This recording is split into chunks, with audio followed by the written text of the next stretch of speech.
박정호의 손에 잡히는 경제 플러스.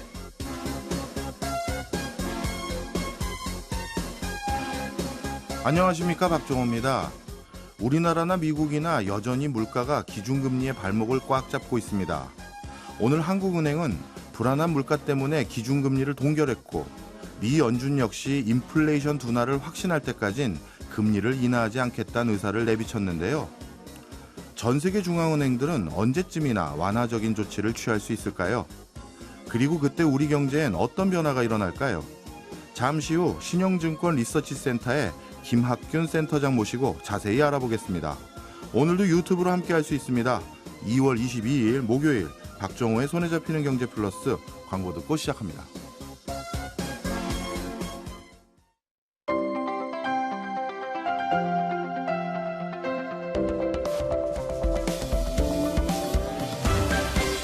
경제생활의 플러스가 되는 아주 경제적인 시간. 박정호의 손에 잡히는 경제 플러스. 요즘 가장 뜨거운 이슈를 집중해서 파헤쳐보는 이슈 플러스 시간입니다. 오늘은 신영증권 리서치센터의 김학균 센터장 모시고 기준금리 인하 시점 전망 등 글로벌 경제 흐름을 알아보는 시간 가져볼까 합니다. 어서 오십시오. 네, 안녕하십니까? 네, 밤늦게 시간 내주셔서 감사합니다. 예. 아마 오늘 한국은행에서 금리 동결 발표도 있었고요. 또 네. 연준에서도 연일 우리 금리 그렇게 쉽게 낮출 것 같지 않습니다라는 논조의 네. 발언들이 있는 것 같은데요. 네. 어찌 보면 올 초에는 뭐 기준금리 바로 인하되는 거 아닌가라는 기대감 가지신 분들도 많았을 것 같은데, 네. 센터장님께서는 도대체 언제쯤 기준금리가 좀 변화될 거라고 보세요? 금융시장에서는 한 달 전까지만 해도 예. 미국이 3월부터 금리를 낮추기 시작해서 올해 한 6번 정도 금리 인하할 거다라고 하는 게 시장의 컨센서스였습니다. 예. 다수 의견이었는데 이제 지금은 그 기대치가 한 6월 정도로 후퇴했는데요. 저도 빨라도 6월 아니겠는가 생각을 합니다. 왜 그런가 하면 우리가 1월 미국의 소비자 물가 지수를 보니까 그래도 고점 대비 많이 떨어지긴 했지만, 만약에 지금 중앙은행이 물가 상승률 목표치를 관습적으로 가지고 있는 2%까지 가는 것을 목표로 둔다 그러면 참 쉽지 않구나라는 걸 아마 느꼈을 겁니다. 이 물가가 안 떨어지는 이유는 저는 미국 경제가 아직도 너무 뜨겁다라고 생각을 하거든요. 네. 작년 이맘때 미국의 GDP 성장률을 이코노미스트들이 전망했을 때, 작년입니다. 예. 작년 1월 달에 2023년에 미국 경제가 어떻게 될까? 이때 이제 미국 경제가 한 0.5% 정도 성장하지 않을까라는 게 시장의 다수 의견이었습니다. 예. 근데 아직 뭐 작년 성적표가 안 나왔지만 이게 2.5%까지 미국 경제 성장률이 굉장히 높아졌거든요. 예. 일반적으로 중앙은행이 공격적으로 금리를 올리면 뭐 경제가 좀 영향을 받고, 그럼으로써 경제 과열이 식으면서 인플레이션도 잡히는 게 뭐 일반적으로 통화 정책이 작동하는 경로인데, 네. 저는 뭐 최근에 물가가 높은 거를 뭐 우리가 잘 안 떨어지는구나 하는 거를 좀 고민하기 전에, 어떻게 미국이 금리를 제로에서 5.25에서 5.5까지 올렸는데 어떻게 경제가 더 좋아지지? 그러니까요. 예. 그래서 저는 이게 미국 정부가 돈을 너무 많이 쓰고 있다라고 생각을 하고요. 그러니까 중앙은행은 어느 정도 이 물가를 잡기 위해서 금리를 올리고, 그럼 물가를 잡기 위해서는 전 모든 경제 현상이 공짜가 없다고 생각하거든요. 예. 경기도 뜨겁고 뭐 물가도 잡히고 이런 건 없다고 봅니다. 중앙은행 입장에서는 뭐 경제를 망치고 싶은 생각은 없겠지만 적당히 경제가 질서 있게 연착륙을 하면서 성장률도 좀 둔화가 되고 물가 상승률도 둔화가 되는 뭐 이런 것들 기대했을 텐데, 뭐 미국의 정부가 돈을 너무 쓰면서 작년에 이제 GDP 대비 재정 적자가 한 6%가 넘는 것 같거든요. 이게 사실 평시에 작년에 미국이 심각한 금융위기라든가 이런 게 없었음에도 재정 적자가 GDP의 6%를 넘는다는 거는 저는 정부가 좀 돈을 과하게 쓰는 거 아닌가? 코로나를 지나면서 미국에서 정부가 돈을 푸는 것을 막는 제어 장치가 저는 좀 고장난 거 아닌가 이런 생각하는데요. 물론 지금 집권하고 있는 바이든 정부 민주당이야 정부의 적극적 역할을 강조하고 뭐 시장에 부족한 걸 정부가 좀 메꿔야 된다라고 생각하는데 지금 하원의 다수당은 또 공화당이지 않습니까? 근데 저는 코로나를 거치면서 그때가 이제 트럼프 집권 4년 차거든요. 네. 공화당 정권 말기에 굉장히 그들의 정체성과는 좀 맞지 않는 이제 뭐 코로나라고 하는 정말 미증유의 사건이 있었지만 전 세계에서 가장 뭐 돈을 많이 풀어서 두둑하게 현금 보조금을 많이 국민들에게 준 거 아닙니까? 그러다 보니까 바이든 행정부가 정말 돈을 마음껏 쓰고 있는 것 같습니다. 친환경 투자도 많이 하고 있고 또 최근에 반도체 업체 특히 이제 인텔 같은데 보조금을 이제 뭐 지급한다라는 거 있지 않습니까? 예. 뭐 반도체법이나 인플레이션 방지법을 통해서 이제 전 세계 투자를 빨아들이는데 그거 다 정부가 국채 찍어서 보조금을 줘야 되는 거거든요. 예. 그래서 저는 지금처럼 바이든 행정부가 돈을 계속 쓴다 그러면 예. 미국 경제는 생각보다 잘 버티고 그러면 물가가 안 잡히는 거네요. 물가는 상당히 높게 유지가 될 수 있고 그러면 이제 뭐 경기가 좋다라는 거는 뭐 좋은 거지 않습니까? 그럼 이제 물가가 높다는 게 문제인데 이제 여기서 파생될 수 있는 위험은 뭐냐면 저는 일반적으로 어느 나라나 경제에서 탈이 나는 거는 예. 그 경제에 가장 취약한 누군가가 문제가 생기면 예컨대 뭐 부채를 많이 진 집단이 금리를 이기지 못하고 결국은 경제가 좋다고 하더라도 빚 많은 사람들이 취약층이 돈을 못 벌면 이 부채가 위험해질 수가 있고 은행이 돈 떼이고 그럼 막 대출을 회수하고 뭐 이런 식의 어떤 신용 경색이 발생하면 다시 실물 경제에 부정적인 영향을 주거든요. 예. 그래서 저는 고금리 결국은 금리가 높으면 누군가 부담을 지고 있는데 네. 미국 경제에 누가 부담을 질까 생각해 보면 소비 민간 소비는 아닌 것 같고요. 예. 소비 뭐 비교적 전 좋다고 생각하고 고용도 아닌 것 같고 결국 이제 부동산 또 은행 시스템. 예. 작년에 실리콘밸리 뱅크나 아니면 퍼스트 리퍼블릭이나 지방은행들 많이 어려워졌는데요. 저는 오히려 그런 지방은행들보다 미국에서 큰 은행들, 시티그룹이나 아니면은 뭐 뱅크 오브 아메리카나 이런 대형 은행들의 실적도 안 좋고 주가도 별로 안 좋거든요. 그러니까 굉장히 특히나 지금처럼 단기 금리가 장기 금리보다 높은 상황이 유지가 되면 이거는 은행 입장에서는 단기로 예금 받아서 장기로 대출해서 먹고 사는 건데. 그렇죠. 그래서 제 생각엔 이게 지속이 된다 그러면 미국 경제는 버티더라도 혹시라도 은행이나 이런 쪽에 좀 문제가 생기지 않을까 그런 걱정을 하고 있습니다. 네. 말씀을 듣고 보니까 그렇다면 이렇게 돈을 많이 뿌려댔던 행정부 때문에 물가가 좀처럼 안 잡히는 요인이 그중에 하나라면 올해는 선거가 있잖아요. 네, 네. 선거가 있을 때는 통상적으로 해당 행정부가 돈을 좀 더 푸는 경우가 많은데 네. 그렇다면 또 6월도 아니라 이러다가 또 더 금리나 시점이 뒤로 물려지는 건 아닌지 이런 생각도 드는데요. 저는 그 인플레이션만 생각하면 저는 중앙은행이 그럴 수도 있다고 생각합니다. 네. 가정적으로. 네. 근데 금융 시스템에 그 미치는 교란이나 부담을 생각하면 2019년도에도 이제 미국이 보험용 금리 인하라는 걸 통해서 금리를 낮췄는데 네. 그때 실은 조금 의아하긴 했었습니다. 그렇게 금리를 낮출 정도로 미국 경제가 나쁘지도 않았고 이제 외견상으로는 미중 무역 분쟁이 있고 해서 예상되는 침체에 대응하기 위해서 뭐 금리를 낮춘다라는 게 파월 의장의 표면적인 얘기였지만 금리 낮추기 2009년 6월부터 금리를 낮췄는데 4, 5월 달에 네. 미국의 MMF 단기 금융 시장이 굉장히 혼란스러웠거든요. 그런 거라 그러면 저는 그래도 뭐 물가가 여기서 뭐 다시 위로 올라가지 않는다 그러면 6월 정도는 일단 금리를 낮추면서 금융 시스템에 가해지는 부담을 좀 줄여줘야 되는 거 아닌가 그런 생각을 갖고 있습니다. 다만 이제 물가가 많이 안 잡히면 금리를 많이 낮추기는 네. 힘들 거라고 봅니다. 네.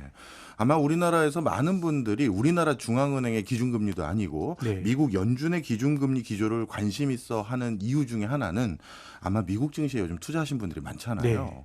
그럼 이거 여쭤볼게요. 미국에서 기준금리를 낮추면 네. 그러면 미국 증시가 더 올라가는 건 맞나요? 저는 그렇지 않을 거라고 보는 거지요. 예. 결국은 뭐 금리가 떨어지면 주가가 올라가는 게 맞는데 주식 투자자들이나 경제 활동을 하는데 준거의 틀이 되는 금리는 기준금리는 아닙니다. 예. 뭐 우리가 한국은행과 뭐 거래하지 않지 않습니까? 그렇죠.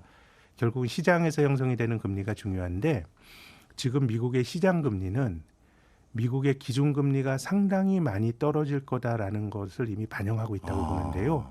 지금 이제 미국의 기준금리가 연방기금금리랑 기준금리가 5.25%에서 5.5% 범위니까 중간값으로 하면 5.375죠. 예. 근데 지금 시장의 기대는 6월부터 금리 낮춰서 한 서너 번 낮출 거라는 생각입니다. 그러면 0.25%포인트씩 4번 낮춘다고 가정을 해보겠습니다. 예.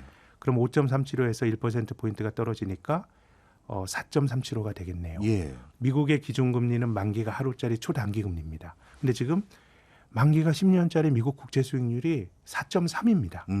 하루짜리 금리가 4.375고 10년짜리 금리가 4.3이라 그러면 사실 장기금리가 너무 낮은 거거든요. 예. 그리고 지금 미국 연준의 기본적인 생각은 단기금리를 빨리 장기금리보다 떨어뜨려야 은행들이 좀 숨을 쉬거든요. 예. 그런 거라 그럼 저는 지금 정도의 물가 속도라 그러면 미국의 장기금리는 굉장히 4% 위에서 계속 좀 움직이지 않을까라는 게 제 생각이고요. 예. 뭐 4번 정도 낮춘다고 하더라도 그런 거라 그러면 실은 주식 투자자나 아니면 미국의 부동산 시장이나 뭐 이런 쪽은 한 10년 정도 되는 미국의 국채 수익률에 영향을 많이 주는데 네.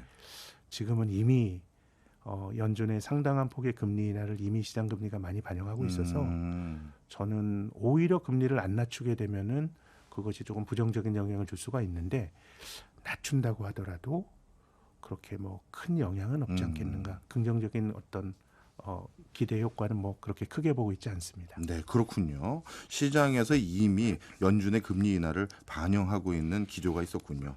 오늘 한은에서 기준금리를 조정 없이 연또 3.5%로 또 동결했어요. 네. 그렇다면 연준의 금리를 여쭤봤으니까 연준의 기준금리 인하 그거와 함께 맞물려서 이렇게 여쭤볼게요. 연준이 기준금리를 인하하기 시작하면 그게 언젠지는 모르겠습니다만 그럼 우리 한은도 곧이어 바로 금리를 인하해야 할까요? 저는 그래야 될 것 같습니다. 어. 왜냐하면 성장률을 보면 네. 작년보다 올해 성장률이 개선될 가능성이 매우 높죠. 예. 작년에 우리나라 GDP 성장률이 한 1.4%. 사실 경기만 보면 작년에 한국은 금리를 좀 낮춰야 되는 상황이었습니다. 뭐 작년에 성장률이 역대 5번째로 낮은 성장률이었는데요. 근데 외견상 올해 성장률은 뭐 2% 내외, 2% 조금 넘을 수도 있다고 보는데, 근데 GDP를 구성하는 요인이 뭐 민간 소비도 있고, 뭐 수출도 있고, 뭐 설비 투자 이런 것들이 있는데 올해 한국의 경기 회복은 거의 수출 회복입니다. 아. 그리고 수출 회복 가로치고 반도체입니다. 예. 그러니까 수출 쪽은 좋은데 나머지 실제로 내수라고 할 수 있는 예. 민간 소비, 뭐 구조적인 대정체고요. 기업의 설비 투자, 기업은 열심히 투자하고 있지만 한국 밖에서 많이 투자하니까 이게 뭔가 기업이 공장을 지으면서 내수에 영향을 주는 효과가 낮아졌고요. 그리고 건설 투자, 우리나라는 독특하게도 투자 중에서 그 설비 투자보다 건설 투자가 더 규모가 큰 나라입니다. 예. 어떻게 보면 사회 전체적으로 저는 건설 자본의 이해관계가 특히나 이제 지방자치제 이런 거 하면서 굉장히 인프라 같은 게 잘 되어 있거든요. 어떻게 보면 약간의 과잉 투자일 수 있는. 미국이나 유럽 같은 경우는 인프라가 정말 노후한 면이 있어서 예. 굉장히 오래전에 지은 거고 우리나라는 경제개발도 늦게 했지만 부동산 쪽에 저는 건설 쪽에 경제적 자원이 좀 이미 많이 갔다라고 생각합니다. 이제 그거를 더 늘리기 어렵고 예. 예.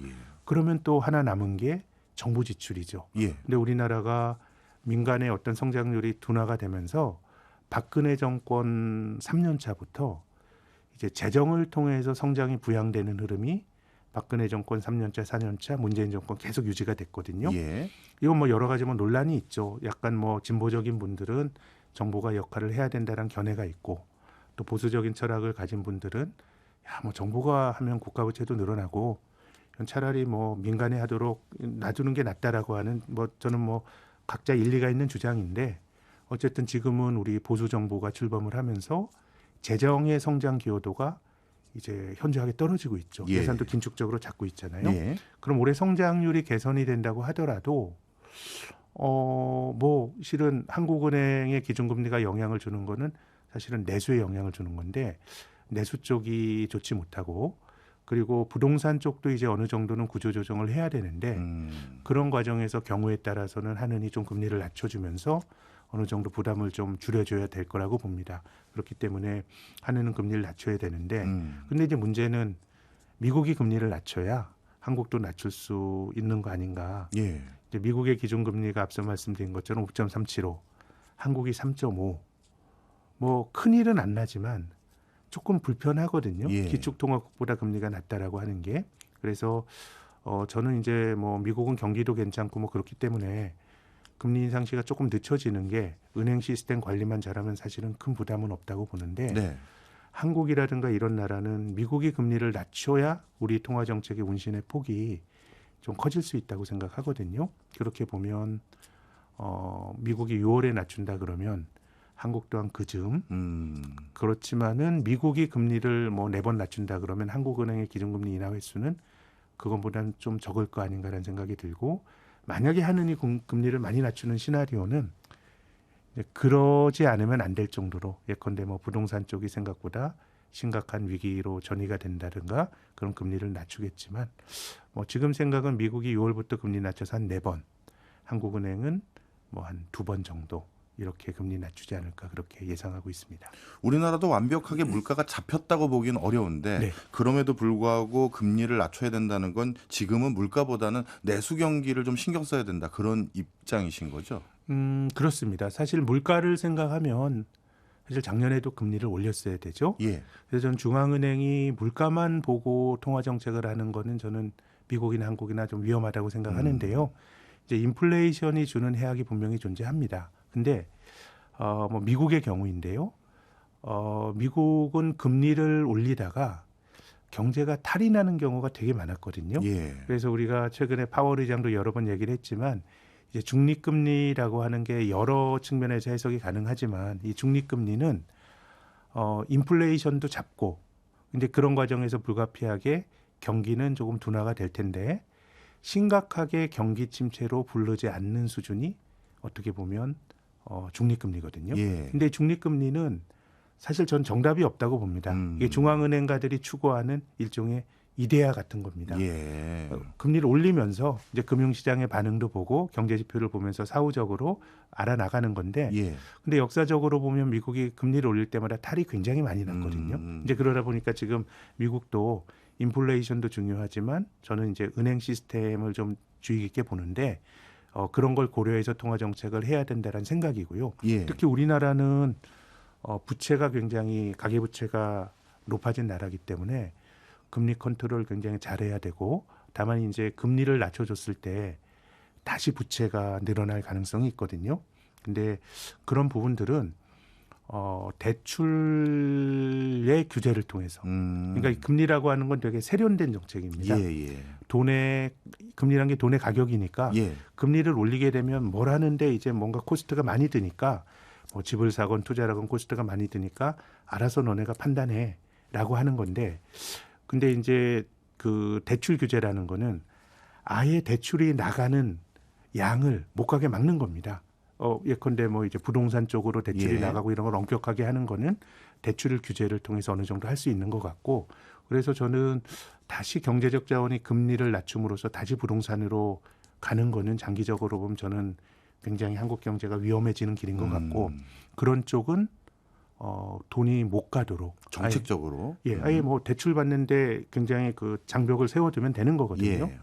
근데 그 가계 부채가 늘어나는 거를 막기 위해서 금리를 이렇게 높게 유지한다는 거는 지금 한국의 내수를 생각하면 조금 부담스러운 수준입니다. 우리나라가 지금 뭐 실질 성장률이 이제 만 2% 성장하는 건데 금리가 3.5%라 그러면 전 조금 높은 거 아닌가? 그래서 좀 숨통을 트이게 해줘야 될 것 같고 근데 역시 기축통화국인 미국이 먼저 결정을 해줘야 우리나라도 뭐 따라갈 수밖에 없는 환경인 것 같습니다. 예.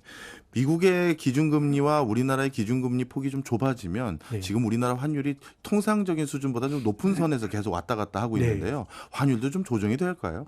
저는 우리나라와 미국의 금리 차보다 예.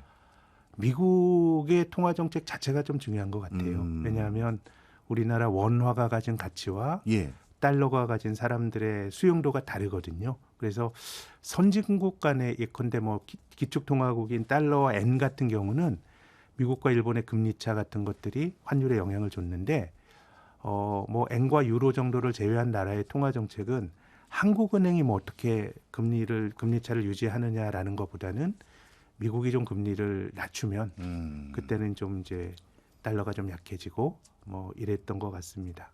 네, 우리나라와의 금리 차이가 중요한 게 아니었군요. 그래서 그런지 금리 차이가 꽤 벌어졌음에도 불구하고 환율이 그거에 큰 영향을 받았던 느낌은 아니었는데 네. 어찌 보면 그런 요인이 또 있었네요. 자, 이번에는 중국 경제에 대해서 좀 여쭤보겠습니다. 우리나라는 당연히 중국 경제 의존도가 높기 때문에 관심이 있을 수밖에 없는데요. 중국 경제 반등은 언제쯤이나 우리가 기대해 보면 될까요? 저는 이것이 아주 장기간 지속이 되는 반등. 예. 이건 좀 현실화되기가 굉장히 좀 어려운 거 아닌가 이런 생각이고요. 현실화되기 어렵다는 건 지금 기조에서 예전 중국을 기대해서는 안 된다 이런 그럼요. 건가요? 우리가 오. 지난 10년을 생각해 보면 예. 뭐 그래도 중국이라는 나라가 성장률의 절대치는 높지만 기조적으로 성장률이 좀 둔화가 되면서 예.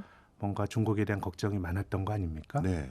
뭐 저는 뭐 그런 흐름에서 중국 경제가 벗어나긴 좀 어려울 것 같은데 그래도 최근에 나타나는 변화들을 보면서 상반기에는 뭔가 좀 변화가 있지 않을까라고 생각을 하는데요.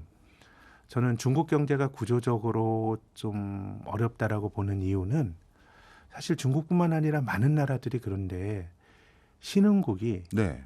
이 소비가 중심이 되면서 경제가 유지가 되면 참 좋거든요. 예. 소비라는 것 자체가 국민들이 어쨌든 뭔가 이제 쓰면서 그 즉시 효용을 가질 수 있는 거고요. 예. 또 소비는 굉장히 이제 비탄력적이잖아요. 소득이 줄어든다 그래서 뭐 소비를 덜 하는 건 아니긴데 경제가 뭔가 소비 중심으로 이렇게 잘 돌아간 나라는 저는 미국 빼고는 잘 못 찾겠더라고요. 그래서 중국을 비롯한 한국과 같은 나라는 한쪽은 수출, 한쪽은 투자인데 특히나 동북아 상국이 건설 투자에 대한 의존도가 굉장히 높았고요. 예. 이제 중국이 그런 건설 투자를 통해서 지금까지 성장해 왔다고 생각합니다. 예. 근데 이제 중국의 관료들도 건설 쪽의 경제적 자원을 더 투자하면 안 된다라고 하는 생각은 분명하게 갖고 있는 것 같아요. 예. 예컨대 뭐 단기적으로 우리 이제 지난 정권 때도 한국도 이제 토목 쪽에 돈을 넣으면 안 된다라고 하는 그런 문제 의식을 문재인 정권이 가졌는데 이때 뭐 미중 무역 분쟁이 생기고 하니까 또 이제 그 건설의 고용 효과가 꽤 크다 보니까 뭐 경기가 안 좋아지니까 다시 뭐 그 토목 건설 투자 이제 늘렸어요. 네. SOC도 늘리고. 그러니까 이제 그 효과가 있었는데 이제 중국은 지난 10년 동안 너무 많이 그쪽으로 돈을 넣으면서 투자를 해와서 건설 투자가 늘어나는 거는 즉각적인 부양 효과가 있습니다. 예. 사람도 고용하고 뭐 콘크리트도 쓰고. 근데 이제 중요한 거는 여기 건설에 돈이 들어갔을 때 장기적으로 부가가치를 못 창출하는 거죠. 예. 그래서 제가 2015년 이때쯤 중국의 내륙에 이제 출장을 가서 경험한 건데요. 거의 코엑스몰 같은 큰 쇼핑센터가 있습니다. 이게 뭐 최근 한 그 2015년 기준으로 한 1년 전에 지어졌대요. 근데 들어가 봤더니 다 돌아다니는 비어있죠. 사람이 뭐 10명도 안 되고. 그러니까 그거 지을 땐 좋지만 지나고 나면 다 매몰 비용이 되는 거거든요. 예. 그래서 저는 중국의 관료들이 그걸 알고 있는 것 같아요. 음. 더 이상 여기다 돈을 넣으면 큰일 난다는 걸 아는 거고 그럼으로써 이제 성장의 둔화를 감내하는 거는 저는 장기적으로 올바른 정책인데 네. 근데 이제 그렇게 하게 되면 뭐 성장을 뭘로 합니까? 지금 뭐 수출도 뭐 미국의 규제도 받고 뭐 이런 거라 그러는데 근데 요즘 제가 눈여겨보는 거는 이번 주에 중국이 5년짜리 우대 대출 금리를 낮췄죠. 예. 그리고 4대 은행에 대해서 부동산 대출을 풀어줬습니다. 예. 그래서 저는 지난 10년 보면 중국 경제가 뭔가 좀 핑퐁을 한 것 같아요. 구조적으로 보면 둔화가 되는데 경기가 나빠지면은 부동산 좀 풀어주고 경기 조금 좋아지면 다시 막고 뭐 이런 쪽으로 10년 해왔는데 이제 최근 2, 3년은 뭐 헝다그룹의 파산이나 이런 것 통해서 알고 있는 것처럼 그런 순환적인 경기 조절책을 위해서라도 부동산에 돈을 더 넣으면 안 된다라는 생각을 중국 관료들이 했었는데 예. 그게 최근에 나오는 변화들이 뭔가 다시 그쪽으로 경기가 너무 안 좋으니까 좀 부양을 하는 것 같거든요. 그럼 다시 부동산을 또 키우는 걸 감내하겠다. 아주 구조적으로 키우는 건 아닌 것 같고 뭔가 지금 이제 떨어지는 걸 막기 위한 뭐 그런 정책이 아닐까라고 생각을 예. 하는데 그런 거라 그럼 저는 상반기에 네. 중국 경제가 어느 정도 한 경험적으로 보면 한 2분기, 3분기 정도 그런 효과가 같거든요. 예. 그래서 조금 정책을 보면 떨어지기보단 좀 회복이 되는 거 아닌가라는 그런 생각을 하고 있고요. 네. 그런 점에서 보면 뭐 중국의 경제 지표들은 참 우리가 정말 믿어야 되는지 참 걱정이 많지만 그래도 중국의 제조 PMI 같은 게 우리는 이제 앞으로의 경제가 궁금한데 뭐 앞으로 경제는 우리가 미리 알 수는 없으니까 뭐 이제 앞으로 경제를 알기 위해서 경기에 민감한 기업들 설문한 게 이제 PMI잖아요.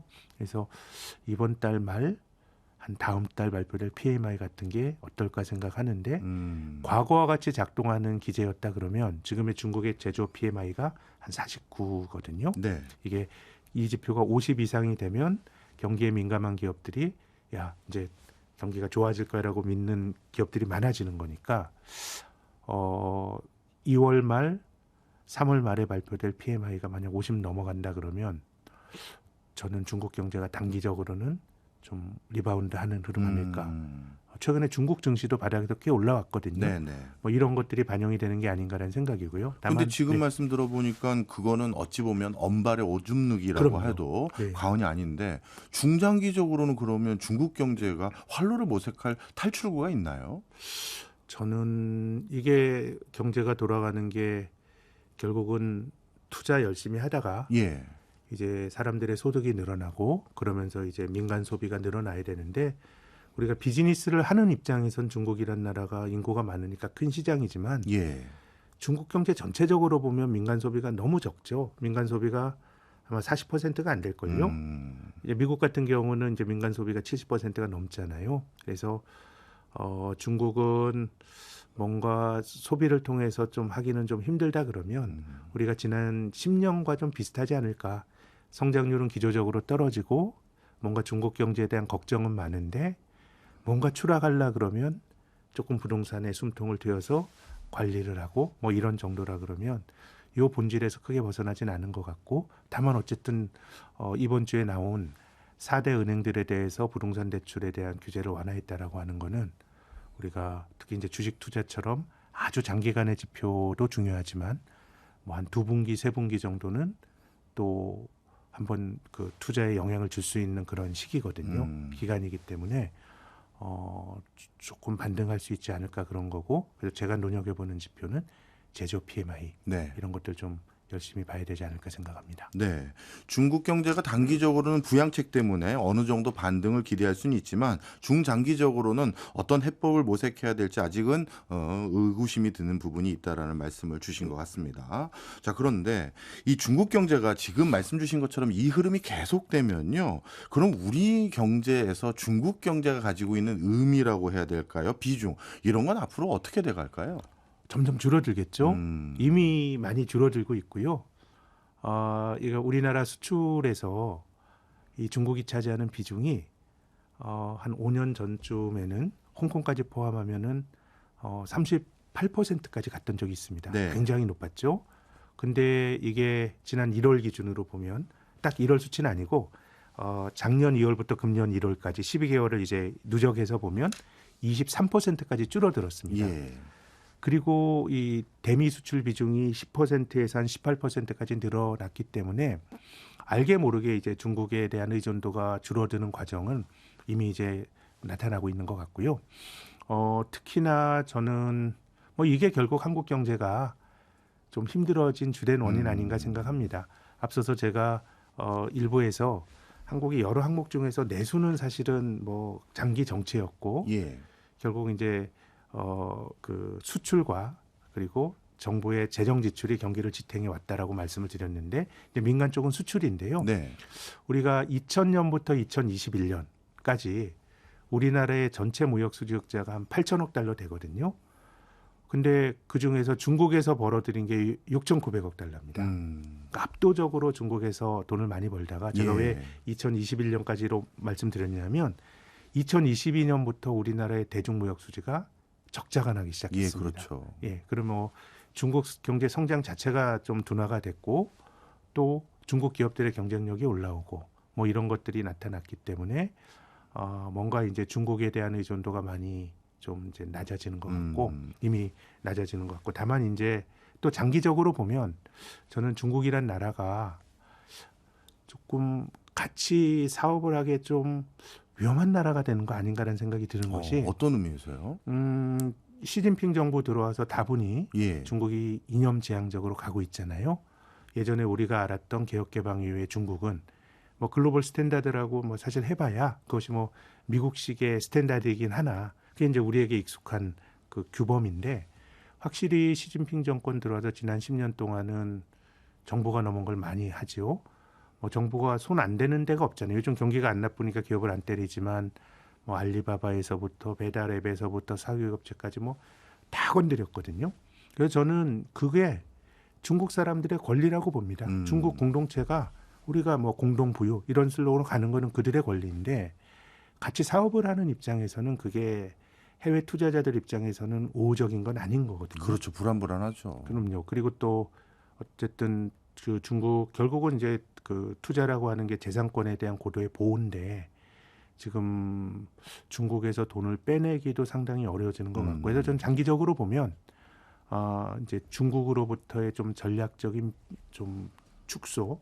전 한국의 대기업들이 이미 뭐 롯데그룹처럼 정말 수조 원이 털리고 나오는 데도 있지만 공장 이제 빼내고 하는 기업들이 꽤 나오거든요. 이제 전략적인 어떤 그런 과정들이 필요해 보이고 다만 이런 것들은 뭐 저도 뭐 방송에서 말씀드리기 그렇긴 합니다만은 아주 조심스럽게 우리나라가 정말 중국 덕을 많이 받고 또 한국의 자산이 중국에 많이 가 있고 또 중국 비즈니스에 목숨 건 사람도 굉장히 많거든요. 네. 그래서 이런 것들은 조금 조용하게 질서 있게 진행이 돼야 될 것 같은데 장기적으로 보면 중국 비중을 우리가 얼마나 잘 낮추느냐가 저는 앞으로 한 10년 정도 볼 때 한국 경제의 중요한 과제라고 생각합니다.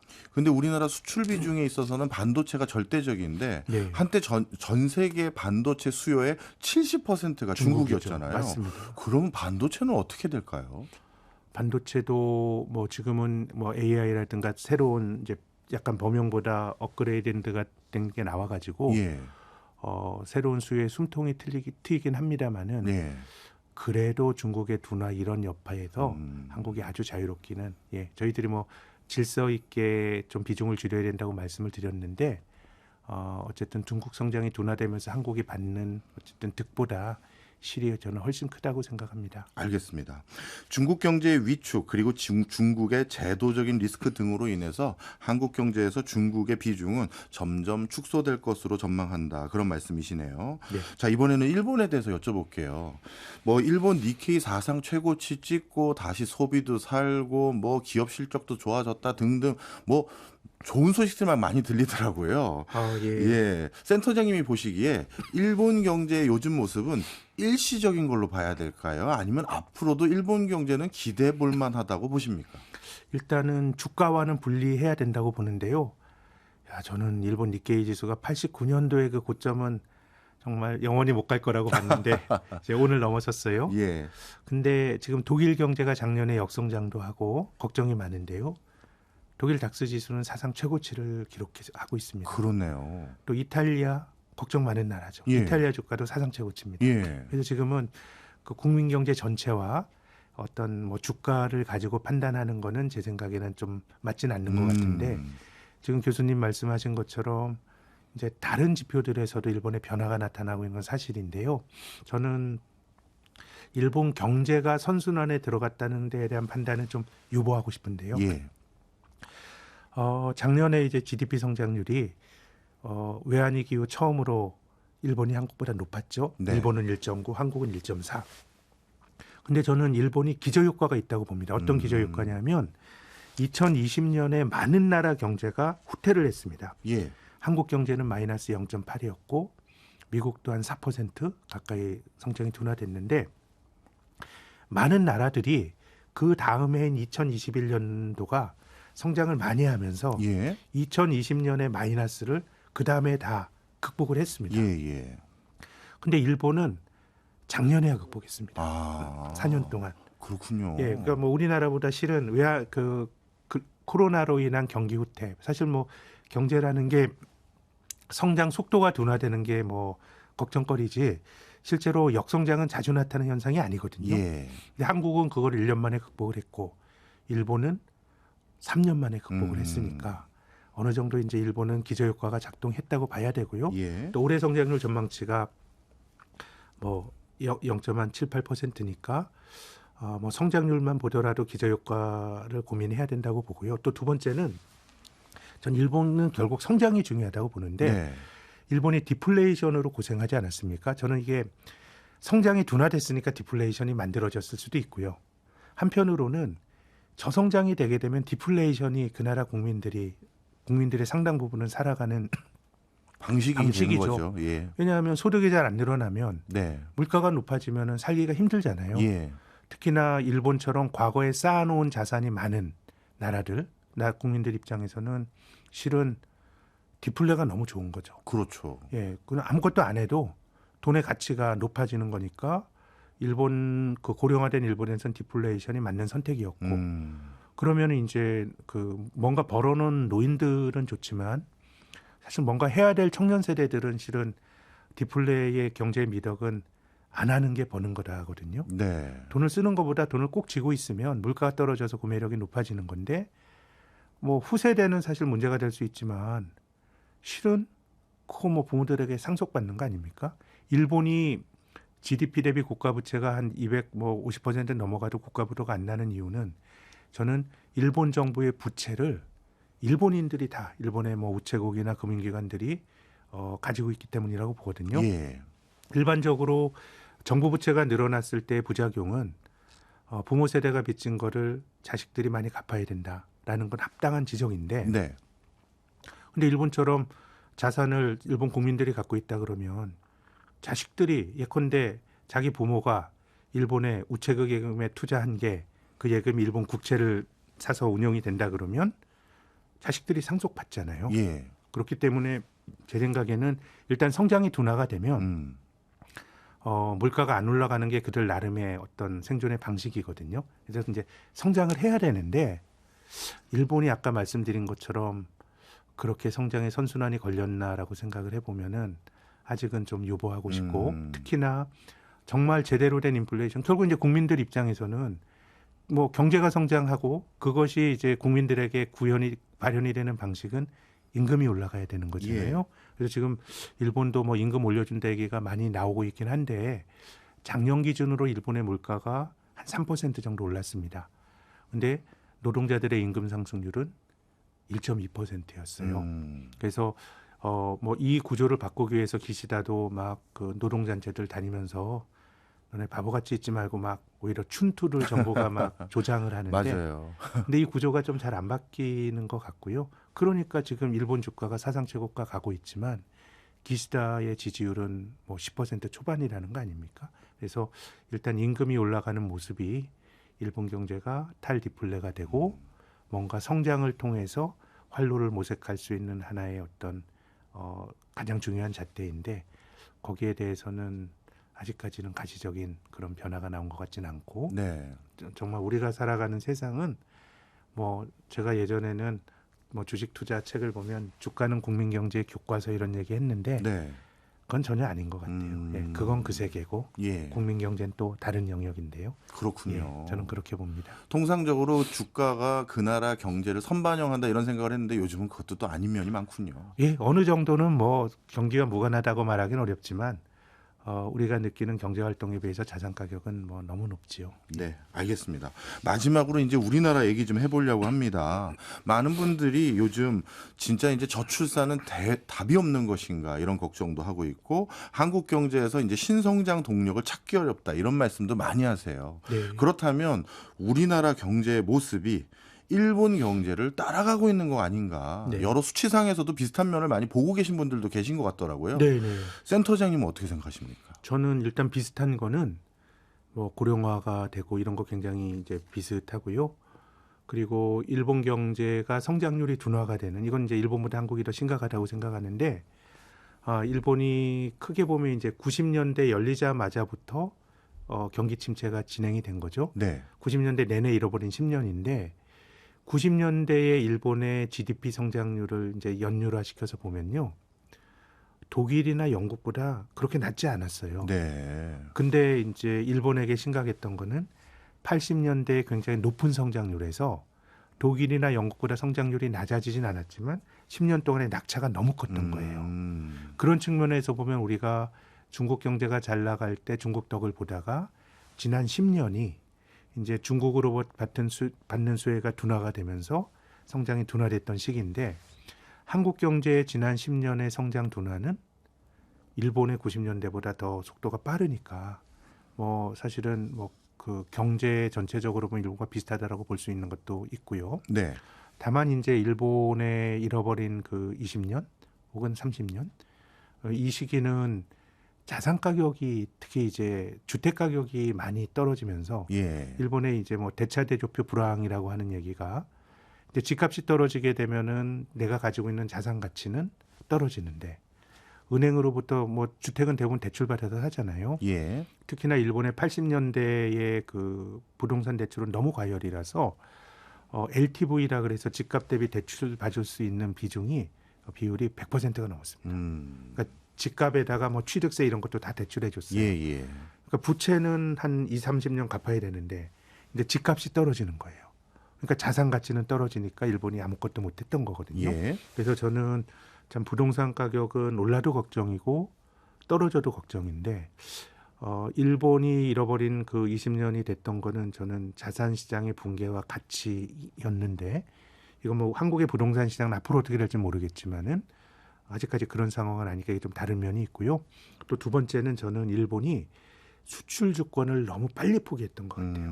85년 플라자 합의를 통해서 일본의 엔화 가치를 너무 미국 말하는 대로 빨리 절상을 시키니까 예. 수출이 망가졌고 또 엔화가 강해지니까 해외 투자가 늘어나면서 일본이 공동화됐고요. 예, 예. 그러다 보니까 이제 내수를 부양하려고 막 금리 낮추다가 엄청난 버블이 만들어진 거거든요. 그런 점에서 보면 저는 한 4-5년, 한 10년 전만 해도 한국이 너무 수출 의존도가 높은 게 문제다라고 생각했는데 네. 조금 다르게 생각하면 한국은 일본과는 좀 본질적으로 다른 것 같아요. 수출 비중이 한국이 훨씬 더 경제에서 차지한 비중이 높거든요. 예. 그래서 이제 GDP라고 하는 총량으로 보면 한국은 글로벌 경기의 변화가 경제에 많이 반영이 되는 구조고 그렇게 된다 그러면 우리가 일본식의 디플레로 가는 건 우리가 선택을 잘하는 것도 있지만은 이제 글로벌 경제라든가 이런 것이 좋아지면 탄성을 가질 수 있는 그러니까 좀 다른 것 같고 뭐 그렇게 보면 장기적으로 보면 이제 지금의 보호무역이나 이런 것들이 수출에 큰 영향을 준다 그러면 네. 한국 마이너스고 좀 집값이 좀 중요한 거 아닌가 이런 말씀을 드리고 싶습니다. 우리 센터장님은 뭐 부동산 전문가는 아니시지만 우리나라 부동산 시장이 약간 지금 버블 상태라고 보세요? 아니면 그래도 지금은 감내할 수 있는 수준이라고 보세요?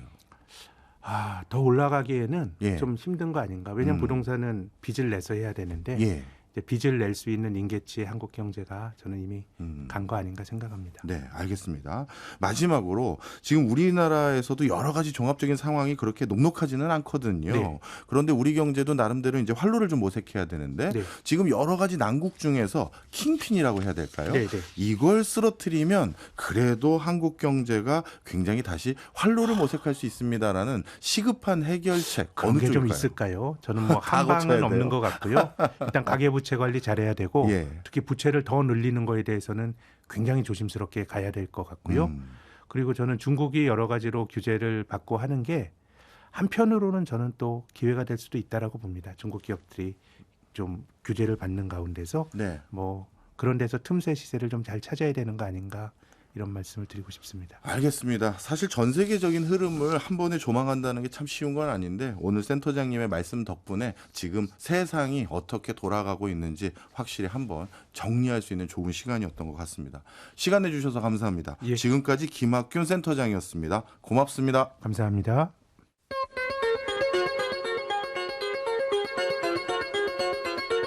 네, 오늘을 거시경제 상황에 대해서 살펴봤는데요. 그렇게 잘 나가던 중국은 주춤하고 또 그렇게 어렵다고 하던 일본은 잠시 숨통이 트이는 것 같습니다. 경제는 정말 생물인가 봅니다. 저는 내일 저녁 8시 5분에 다시 찾아오겠습니다. 오늘도 고맙습니다.